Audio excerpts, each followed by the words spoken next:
Zlato ako bezpečný prístav, dobrý vtip. Kleslo nám za posledný týždeň o 25% a pritom tu máme neistotu, v ktorej by naopak malo rásť. Ako je to vôbec možné? Dôvodov na to je viacej. Poprvé, vyťahovanie ziskov za posledný rok.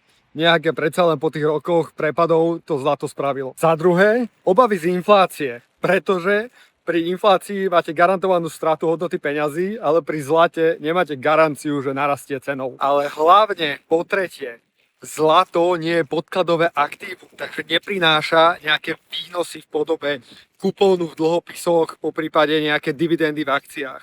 A práve s dlhopismi si zlato konkuruje a tým pádom radšej investori išli do konzervatívnych, ale dlhopisov s garantovaným výnosom. Takže suma sumárum, zlato absolútne neplní nejakú úlohu prístavu, kde idem a keď je nejaká neistota na trhoch, tak tam sa zachránim. Neplnilo to v roku 2009 pri hypotekárnej kríze, neplnilo to v roku 2020 pri korone a neplní to ani teraz. Momentálne sa drží po započítaní inflácie na hodnote asi tak z roku 1981. A to ako investori určite nechcete, aby po 45 rokoch ste boli tam, kde ste boli predtým. Zlato je proste komodita, rovnako ako kakaové bôby, ropa alebo železná ruda.